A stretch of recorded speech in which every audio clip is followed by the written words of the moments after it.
Glória a Deus. Louvado seja o nome do Senhor.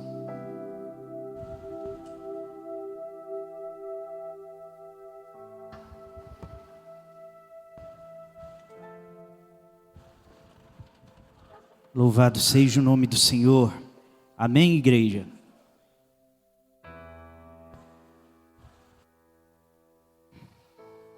Queria que a igreja nesse momento se colocasse de pé, aqueles que puderem. Nós vamos ler um texto aqui.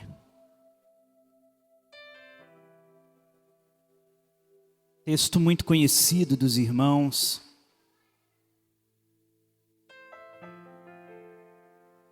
Marcos capítulo 16. A partir do verso 14.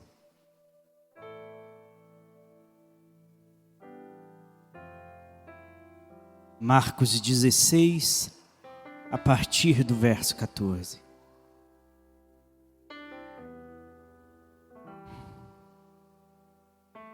Está escrito assim: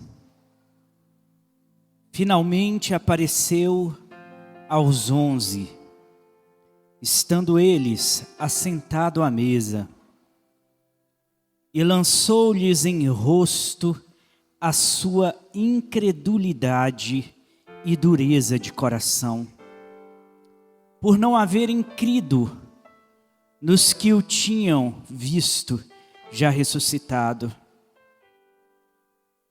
E disse-lhes: ide por todo o mundo, pregai o evangelho a toda criatura. Quem crer e for batizado será salvo, mas quem não crer será condenado. E estes sinais seguirão aos que crerem. Em meu nome expulsarão os demônios, falarão novas línguas, pegarão nas serpentes, e se beberem alguma coisa mortífera, não lhes fará dano algum. E porão as mãos sobre os enfermos e sararão. Ora, o Senhor, depois de lhes ter falado, foi recebido ao céu e assentou-se à direita de Deus. E eles, tendo partido, pregaram por todas as partes, cooperando com eles o Senhor e confirmando a palavra com os sinais que se seguiam. Amém, amém. Senhor Deus e Pai, eu peço que o Senhor hoje venha agir no nosso entendimento. Que o Senhor venha agir na nossa concentração, para que a gente possa compreender as palavras de vida eterna que brotam deste maravilhoso livro, desta escritura que o Senhor deixou a nós, nos deixou como âncora, nos deixou como luz para os nossos pés, Senhor. Que o Senhor venha falar aos nossos corações e que toda sombra de dúvida, Senhor, caia por terra. Nós te pedimos, Senhor, crendo em Ti, em nome de Jesus. Eu senti o desejo de falar um pouco sobre isso, por causa de um amigo nosso sincero aqui da congregação, que está aqui hoje inclusive, e que ontem me fez uma pergunta, e uma dúvida muito honesta. E aí eu percebi que existe uma falha nossa em explicar estas questões para os nossos crentes nos dias de hoje. Em dias onde nós caminhamos cada vez mais para a autossuficiência, onde nós estamos cada vez mais independentes daquilo que tem este valor sobrenatural e espiritual, porque nós somos cercados de tanta segurança. Eu digo para vocês que a gente sempre repete isso, que os pobres de hoje, eles não chegam nem perto em pobreza da pobreza dos pobres da época de Jesus. Nós estávamos num tempo onde não havia qualquer tipo de saneamento básico, onde não havia qualquer tipo de infraestrutura. Os lugares mais pobres, eles não eram visitados por infraestrutura quase que nenhuma. De modo que na época de Jesus, nós estamos falando de uma expectativa de vida de aproximadamente 40 a 45 anos. Ou seja, nós estamos falando de um povo que morria cedo por conta da falta de infraestrutura. Na evolução dos dias modernos, e principalmente dos dias contemporâneos, houve uma evolução na área da saúde, houve uma evolução na área das infraestruturas das cidades, de tudo isso, e por conta disso tudo, nós estamos adoecendo bem menos, e quando nós adoecemos, nós temos muito mais recursos para tratar a doença, para tratar algumas questões pessoais do que naquela época. E quando você vai para alguns lugares ainda no mundo, inclusive no Brasil, onde a infraestrutura ela é precária, onde são escassos os recursos, nós vamos ver que o nível de longevidade daquela população decai muito. E junto com isso, aquela população ela vai se tornando cada vez mais dependente de alguém. Por que eu digo isso hoje, lendo este texto?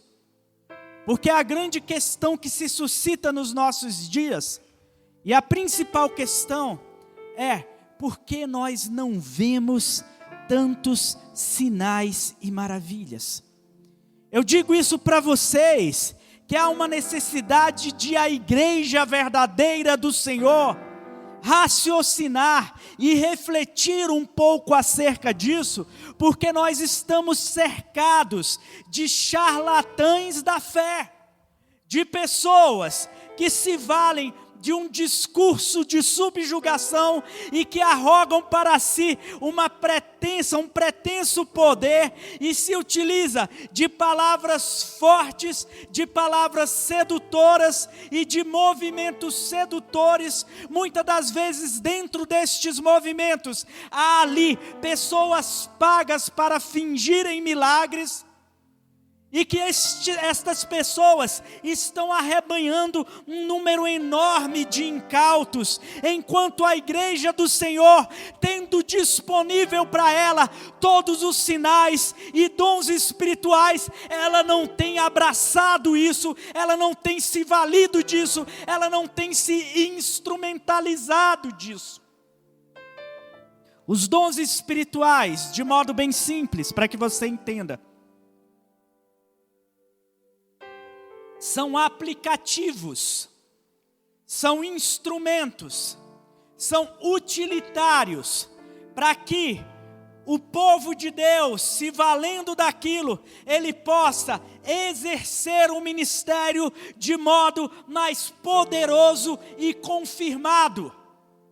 E, conquanto a igreja, desde que ela se estatizou, já ali no 4º século, por meio de Constantino, e aí a igreja começa a se tornar muito autossuficiente, vinculada ao Estado. Constantino, inclusive, foi alguém que com o dinheiro dele, com os recursos que ele tinha, plantou, construiu diversos templos em Constantinopla, em outros lugares, ele construiu vários templos. Então uma igreja que se estatiza, uma igreja que deixa de ser dependente do Senhor e passa a ser dependente de outras coisas, essa igreja começa a ver um esfriamento dos dons espirituais.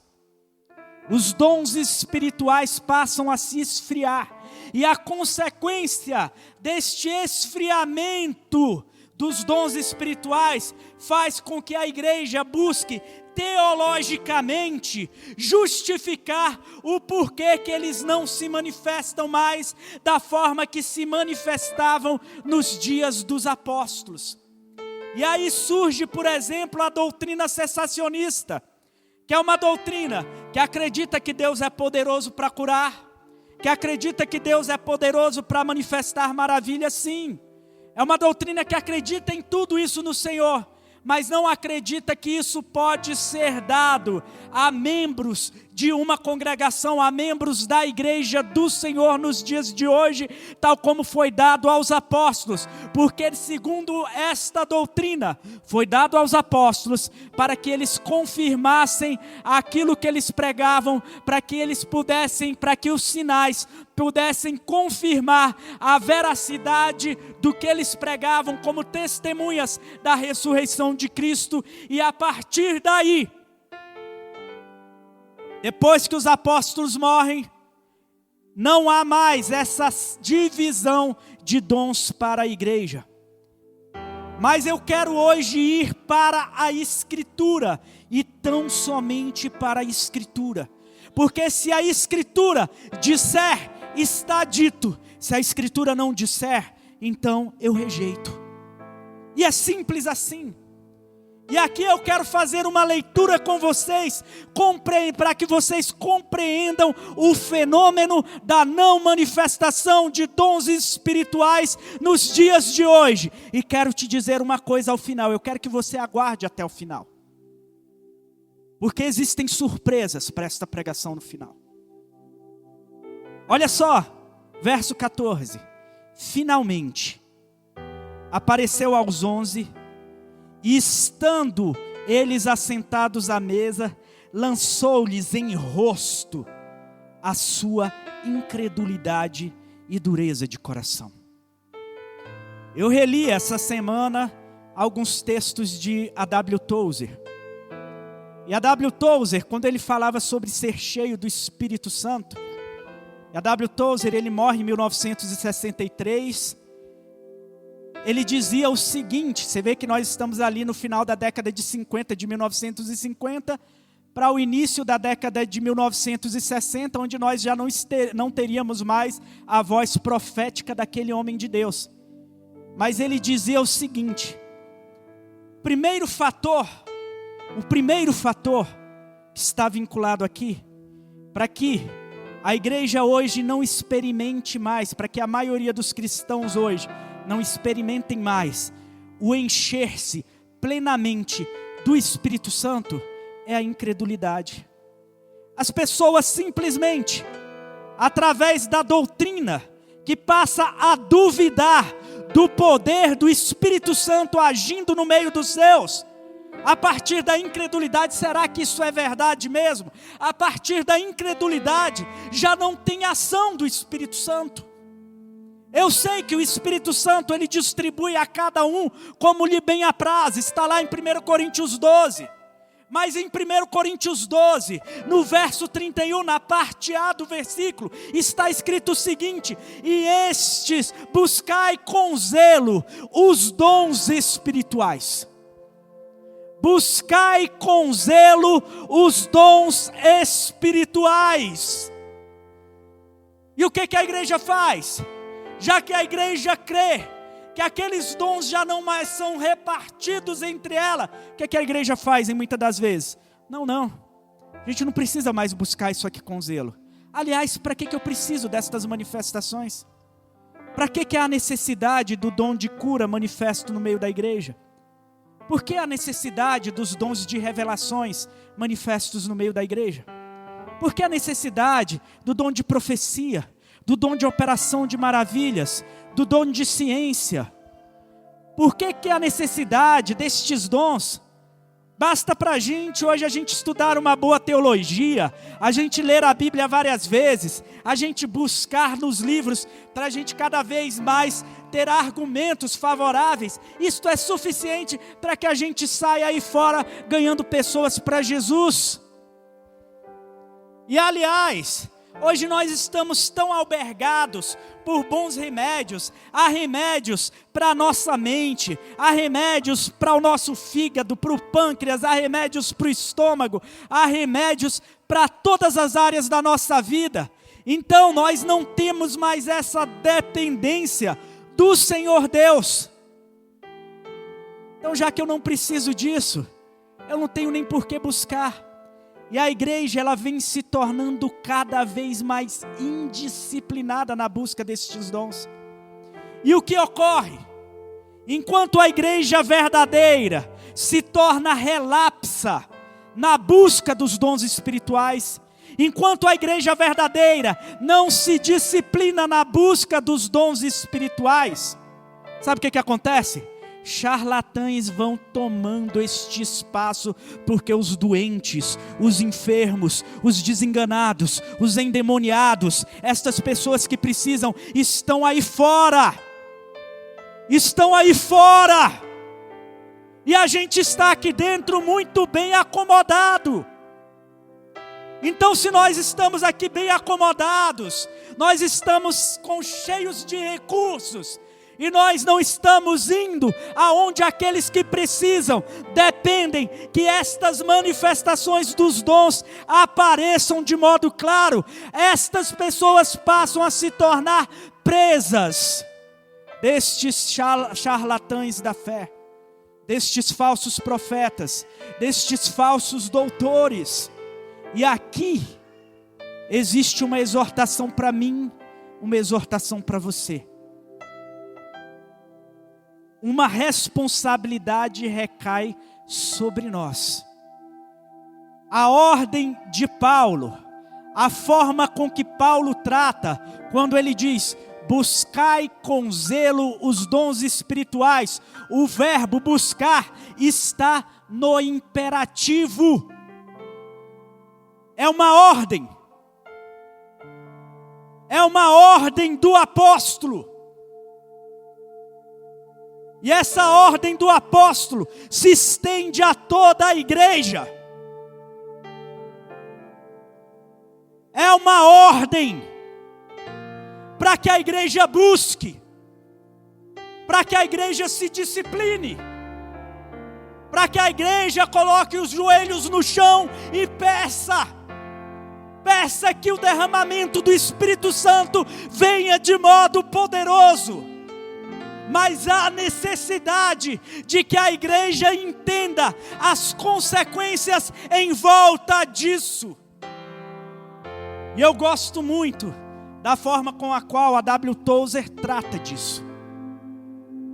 Ele vai dizer o seguinte: que para se ser cheio do Espírito Santo, primeiro você tem que ter o coração extremamente humilde, para que a glória seja unicamente dele. Porque o que ocorre aqui, numa igreja arrogante como é a igreja dos nossos tempos, uma igreja que ao invés de se prostrar aos pés de Jesus, é uma igreja que é triunfalista, é uma igreja que vive subindo nos pináculos do templo, para brincar ali de um playground, para se auto-exaltar e para dizer: olha a altura que eu estou, que todos me vejam, e brinca de playground, nos precipícios que existem à beira dos pináculos, dos templos, do próprio ego delas. Uma igreja que assim vive, já está distante da manifestação verdadeira dos dons espirituais. Então o primeiro caminho é o caminho da humilhação. O primeiro caminho é o caminho de tomar a sua cruz. É o caminho de olhar para o Senhor e ter a coragem de dizer: Senhor, que a tua glória resplandeça em mim, custe o que custar, qual preço que seja, a qualquer preço, que a tua glória se manifeste em mim. Mas a igreja, nós temos coragem de fazer esta oração? Nós temos coragem de fazer esta oração? Pastor Antônio Honório, ele morreu num saudosismo enorme da manifestação dos dons espirituais, tal como ele viu nos dias dele de juventude na fé cristã.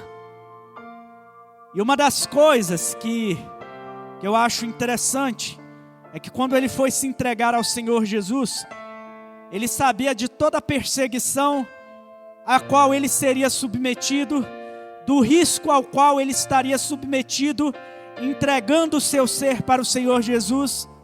E ele faz uma leitura mental enquanto ele decide, e depois dele fazer aquela varredura, raciocinando e refletindo acerca de tudo que lhe custaria, ele diz: mas ainda assim eu não o deixarei mais, mas ainda assim eu quero servi-lo, mas ainda assim eu vou seguir ao Senhor, custe o que custar. Custe o que custar. Hoje a gente, eu falava isso na semana passada, se o custo for econômico, a gente já desiste. Se o custo for na saúde, a gente já desiste. Se o custo for o Senhor permitindo que um mensageiro de Satanás venha nos esbofetear e coloque na nossa carne um espinho que nos leve à humilhação, se o custo for este, a gente já desiste. Porque a nossa geração é a geração da morfina, é a geração que precisa da analgesia o tempo todo. É a geração que na primeira dor, ela já quer de alguma forma, ela já entra em desespero. É uma geração que se está vivendo uma dor sentimental, que se está vivendo uma dor emocional. Ela, antes de buscar o Senhor Jesus, ela primeiro vai se deitar nos divãs para falar com o psicólogo. Ela vai precisar, antes de tudo, eu não estou dizendo que não há pessoas que não precisem deste medicamento, eu não estou dizendo isso, mas eu estou dizendo que é uma geração que a primeira coisa que ela busca é um psicotrópico para aliviar a sua ansiedade, antes de colocar as suas ansiedades diante do Senhor. É uma geração deste nível, é uma geração que é totalmente dependente de tudo aquilo que foi manipulado pelo homem, seja da palavra, seja do medicamento, seja da tecnologia, mas é uma geração totalmente dependente daquilo que é produzido pelo fruto da ciência, do conhecimento do bem e do mal, mas não é mais dependente daquilo que é produzido pelo fruto da árvore da vida que é o nosso Senhor Jesus. Então, uma igreja assim, é mais difícil se ver as manifestações dos dons espirituais. Uma igreja assim, ela cria uma firula, um argumento teológico para, de certo modo, albergar a sua indisciplina, a sua falta de fé, a sua falta de dependência direta, absoluta no Senhor Jesus. E aqui nós já começamos a entender, e por isso eu volto ao verso 14. E lançou-lhes em rosto a sua incredulidade e dureza de coração, por não haverem crido nos que tinham já visto ele ressuscitado. Hoje o que chega até nós é esta palavra maravilhosa de vida, que testifica que Ele ressuscitou, que o túmulo está vazio, que Ele está vivo, é palpável, está assentado à destra de Deus. Nós temos isso como testemunho. E em seguida Ele diz: ide por todo o mundo, pregai o evangelho a toda criatura. No momento que você ultrapassa, você dá um passo além da incredulidade, e você diz: Senhor, que a tua glória, que o teu propósito se cumpra, para muito além da minha vida. E eu retorno, uma geração, que ela está mais preocupada com o bem-estar dela do que com a glória de Deus. Que os púlpitos, que hoje trazem mensagens de autoajuda, ou ensinos como os coaches trazem. Você é vencedor, você vai vencer, você não sei o que é isso, você precisa se amar mais, você precisa disso. Essa pregação fresca, frouxa. Quando nós vemos o tempo todo uma geração que depende disso, e não uma geração que coloca a glória de Deus acima dela, que diz, tal como a oração de Moisés: Senhor, se for para o cumprimento do teu propósito, que o Senhor risque o meu nome do teu livro, que é capaz de abrir mão de tudo, para que o propósito de Cristo se cumpra. Quando nós estamos diante de homens e mulheres assim, não tem jeito. Esse tipo de fé, os sinais acompanham. Entenda uma coisa, Jesus vira para aqueles discípulos e diz: aquele que quiser vir após mim, negue-se a si mesmo, tome a tua cruz e siga-me. Só que tem um fator: dar este passo de seguir a Jesus. Significa que enquanto você caminha seguindo os seus passos, atrás de você os sinais lhe seguirão. Estes sinais se tornam a sombra daqueles que são chamados filhos de Deus, conforme a fé que o Senhor nos deu. E é isso que eu quero te dizer: coloque de lado a incredulidade, coloque de lado a falta de fé, reconheça a nossa falta, que nós reconheçamos a nossa falta de disciplina para buscarmos estes dons, e que nós venhamos a orar mais, a buscar mais, a nos humilhar mais, que nós venhamos a pedir: Senhor, manifesta, opera, não por mim, mas porque as almas aí estão perdidas, e estes sinais serão como testificação de que a tua palavra é viva, é fiel, é eficaz, e que produz em nós um peso para a tua glória, e produz em nós vida que transborda, vida que abunda. Então a primeira coisa é: afasta a incredulidade. E como eu afasto a incredulidade, eu já disse, parando de ser dependente daquilo que o mundo apresenta para você. Eu não estou falando aqui que você não deve ter as coisas. Eu estou falando aqui que você, Jordânia, então é pecado eu ajuntar, eu buscar me desenvolver pessoalmente, buscar um bom emprego, buscar estas coisas, porque eu vou me tornar dependente disso. Não, estou falando aqui para você, é que você primeiro deixe de se sentir dono das coisas. Você passa a se tornar dependente quando você toma a decisão de não ser mais, não se sentir mais dono das coisas, daquilo que você tem.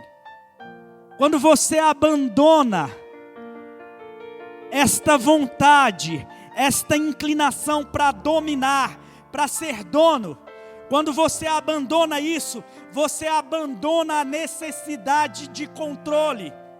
E quando você abandona a necessidade de controle, a primeira coisa que acontece com você é que você se torna um ser humano extremamente mais leve. E enquanto você se torna um ser humano mais leve, numa leveza, por quê? Lembra-te de Jó. Jó era próspero nos dias dele. Ele não pecou enquanto era próspero. Mas o dia que a adversidade, que a calamidade bate à porta dele, o dia que ele é visitado pela calamidade, e aí ele perde todas as coisas, os filhos dele também são levados, porque ele sabe que os filhos não são dele, nunca o foram, sempre foram do Senhor. E por isso que ele sacrificava ao Senhor pelos filhos. E quando ele não tem mais nada, ele se prostra e ele se coloca diante do Senhor e fala: nu eu vim do ventre da minha mãe, nu eu voltarei para lá. Bendito seja o nome do Senhor. Ele deu, Ele tirou. Eu apenas o louvo. Eu não compreendo a dimensão do seu amor.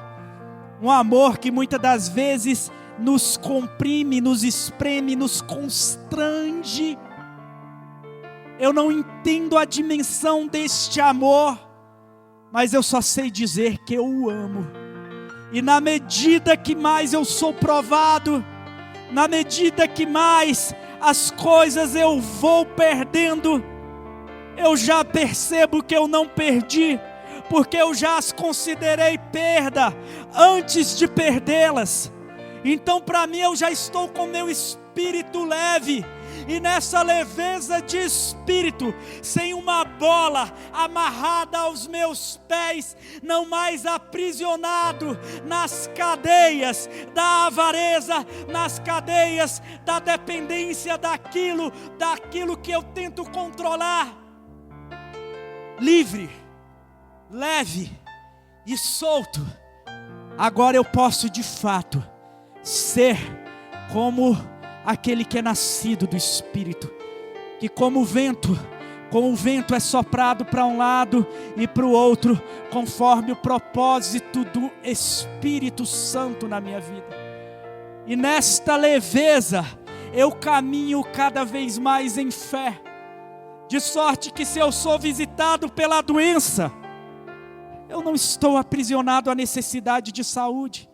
Se eu sou visitado pela dificuldade financeira, eu não estou mais aprisionado pela segurança econômica.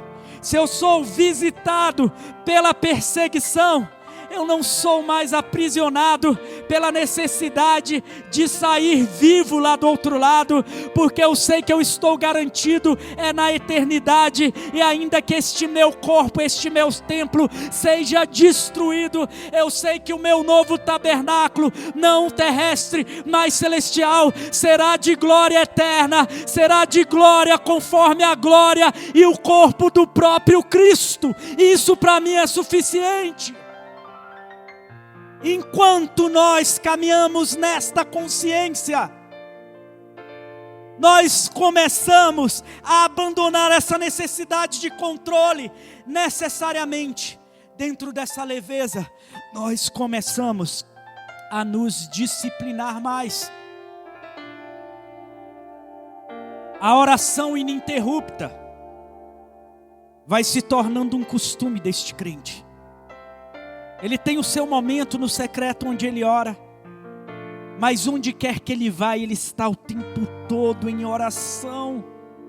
Você para o seu carro para esperar a tua esposa, sei lá, ir no mercado comprar uma bobagem, e você está dentro do seu carro orando por aquelas pessoas que estão passando na rua. Você está intercedendo por elas. Onde quer que você vá, você intercede. Você vai no hospital, você intercede. No teu trabalho, você intercede pelas pessoas. Onde quer que você chegue, a oração também vai se tornando algo corriqueiro na tua existência. E quanto mais oração, quanto mais leveza, quanto mais entrega, mais estes sinais, mais o Espírito Santo passa a te encher, mais o Espírito Santo passa a se tornar pleno em você. É nessa palavra que está escrito: sede cheios do Espírito, sede cheios do Espírito. E enquanto você abandona a incredulidade, você perde a necessidade de buscar trazer argumentos contra o que é evidente na Escritura. Se a Escritura diz que dentre os sinais nós falaremos novas línguas, isso está escrito. Foi Jesus que disse. Depois novamente Paulo ratifica. Quem é Paulo para ratificar, né? Que Jesus disse, meu Deus do céu. Paulo é só Paulo. Mas Paulo reitera, a melhor palavra é reiterar. Paulo reitera o que Jesus disse. E ele diz, buscai com zelo. Buscai com zelo os dons espirituais. Jesus não diz que estes dons seriam exclusivos aos 11 apóstolos. Não foi dito isso. Procure isso na Escritura. E se você encontrar, por favor, me traga. Porque eu sou um ledor ativo da Escritura e eu nunca encontrei isso. Pelo contrário, ele vai nos dizer o seguinte: e estes sinais seguirão aos que crerem. E estes sinais seguirão aos que crerem. Em meu nome, olha aqui, em meu nome expulsarão demônios. Em meu nome falarão novas línguas. Em meu nome pegarão nas serpentes. E se beberem alguma coisa mortífera, não lhes fará dano algum. E porão as mãos sobre os enfermos e sararão. Eu quero fazer uma pergunta. Se a palavra diz isso, e isso não está sendo visto, o problema está na palavra ou está na igreja? O problema está aqui ou está aqui? O problema está na Escritura ou o problema está na frente do espelho? Igreja do Senhor, eu quero te dizer que isso tudo é acessível a você. O Senhor é o mesmo ontem, hoje e eternamente. O Senhor é o mesmo ontem, hoje e eternamente. E se você buscar, conforme a sua medida de fé e conforme a vontade do Espírito Santo, lhe será concedido.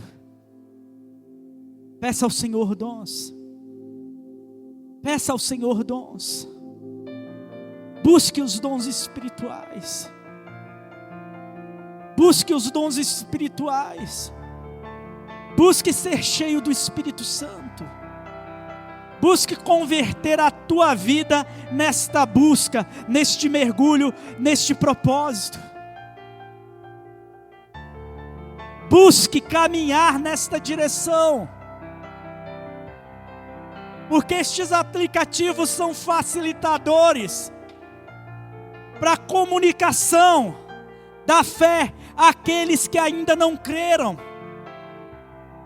Estes instrumentos são facilitadores para a comunicação da fé àqueles que ainda não entenderam e não se prostraram diante do Senhor.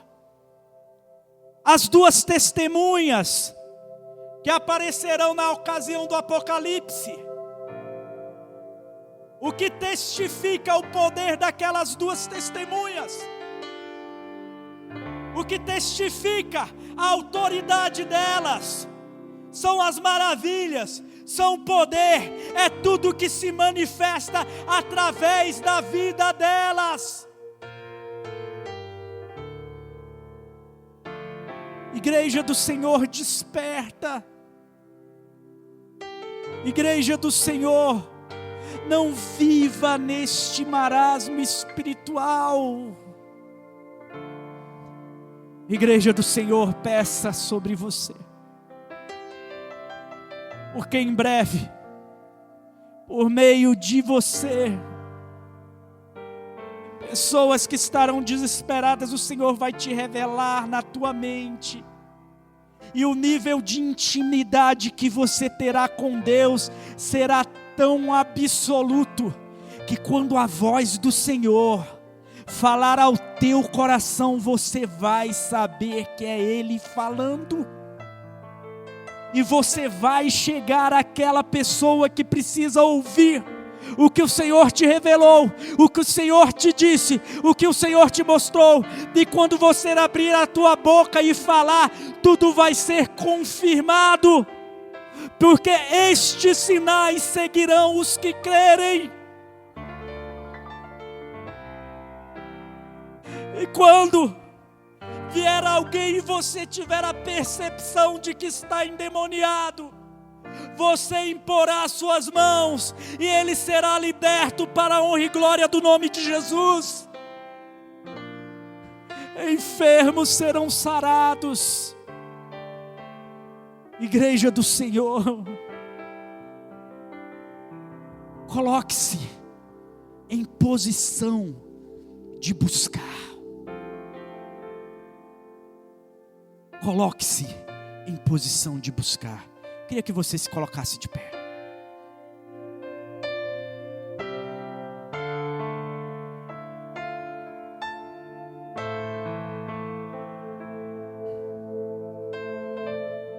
Nós hoje vivemos um tempo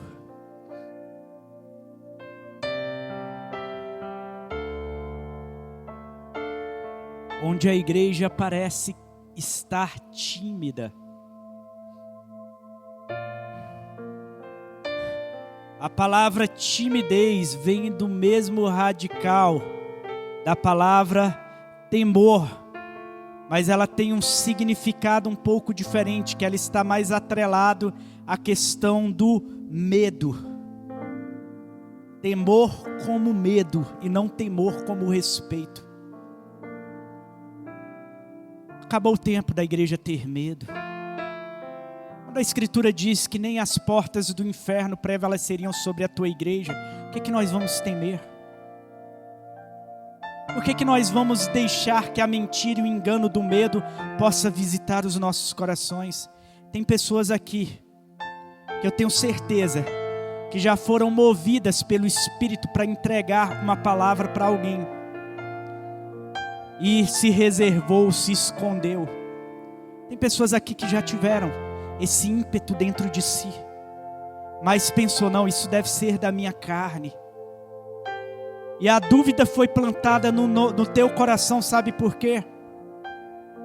Por causa que a tua falta de intimidade não te permitiu reconhecer de modo nítido que era a voz do Senhor.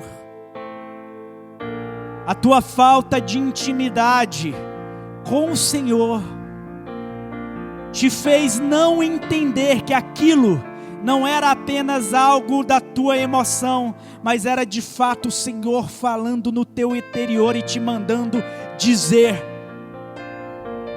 E você fechou a tua boca, e tantas vezes, quando você se recolheu diante de uma ordem tão direta do Senhor, algo se sucedeu que depois você falou, meu Deus, eu deveria ter falado, eu deveria ter dito, eu deveria ter chegado. Igreja do Senhor, não cabe mais espaço, nós não temos mais tempo para timidez, nós não temos mais tempo para medo, nós não temos mais tempo para dúvida. Nosso tempo é para nós nos disciplinarmos, para buscarmos mais e mais a face do Senhor e a intimidade com Ele. Quanto mais oração, intimidade, entrega, disciplina diante dEle, quanto mais reconhecimento, confissão de pecados, mudança de atitude e arrependimento, quanto mais isso estiver acontecendo no nosso meio, mais nós vamos caminhar com convicção. Aquilo que se sucedeu com o apóstolo Pedro.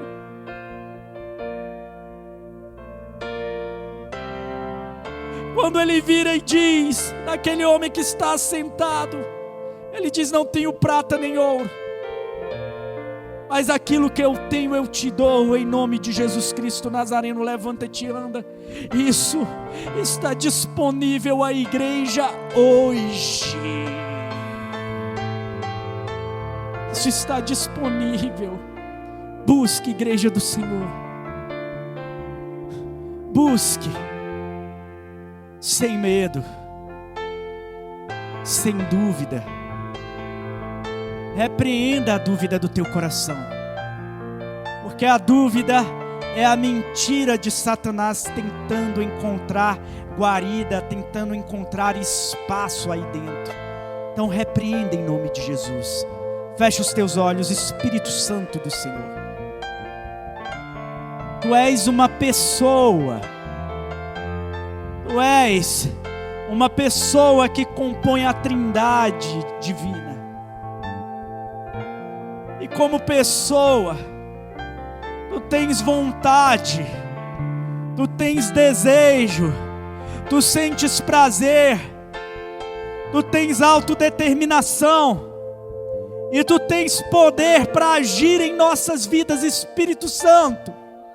Eu te peço hoje, se derrama sobre o teu povo, se derrama sobre os teus, e arranca de nós a incredulidade, e que o Senhor repouse, encha os nossos corações, e que nós, cheios de Ti, nós possamos testificar mais e mais do amor do Filho, do amor de Jesus Cristo. Ó Espírito Santo, venha sobre nós. Senhor Deus e Pai, derrama o Teu Espírito sobre nós. Derrama o Teu Espírito sobre a Tua igreja. Derrama o Teu Espírito, levanta aqui profetas e profetisas. Levanta aqui pessoas com dons de cura. Distribui línguas estranhas no meio do Teu povo. Senhor Jesus, derrama sobre os Teus. Senhor Jesus, gera este desejo por mais intimidade, nos livra das amarras, das dependências, daquilo que este mundo produz, daquilo que o ser humano produz, daquilo que a minha necessidade de controlar produz. Senhor Jesus, Espírito Santo, vem sobre os Teus e manifesta poder, e manifesta a Tua glória por meio da Tua igreja, e que Tua igreja, aquela igreja verdadeira que não está só aqui neste lugar, mas em todo o Brasil, em toda a América do Sul, em todo o mundo nós encontramos a igreja verdadeira, que ela seja cheia do Teu Espírito, e que ela possa testificar de Ti. Arranca de nós a incredulidade, arranca de nós, Senhor. É o que eu te peço, Jesus, é o que eu te peço, para a honra e glória do Teu nome. É o que eu te peço, Tcheremanassu.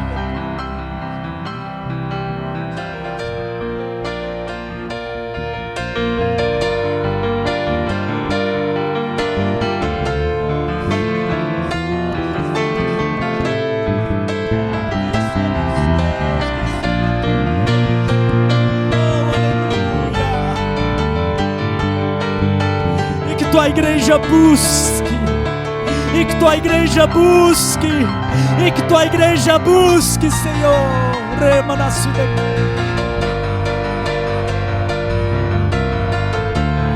É isso que nós te pedimos, Senhor. É isso que nós te pedimos, Senhor.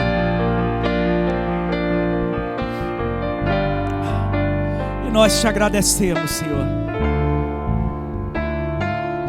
Nós repreendemos todo engano, Pai. Que a Tua verdadeira igreja, testificando de Ti, manifestando, Senhor, estes sinais que a acompanham,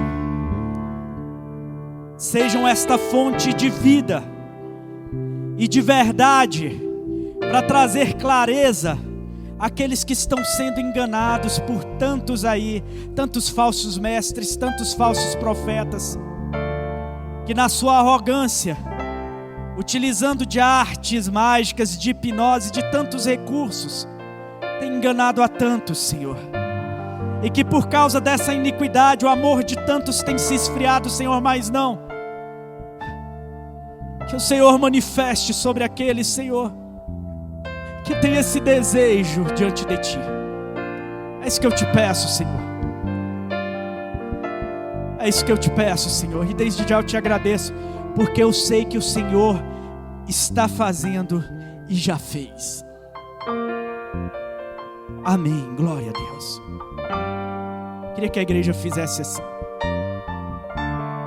Que o amor de Deus, nosso Pai, que a graça de nosso Senhor e Salvador Jesus Cristo, que a comunhão do Espírito Santo seja com todo o povo de Deus, não só hoje, mas para todos sempre. E a igreja diz: amém, amém. Não saia daqui sem dar um abraço no seu irmão. Eu quero muito te dar um abraço.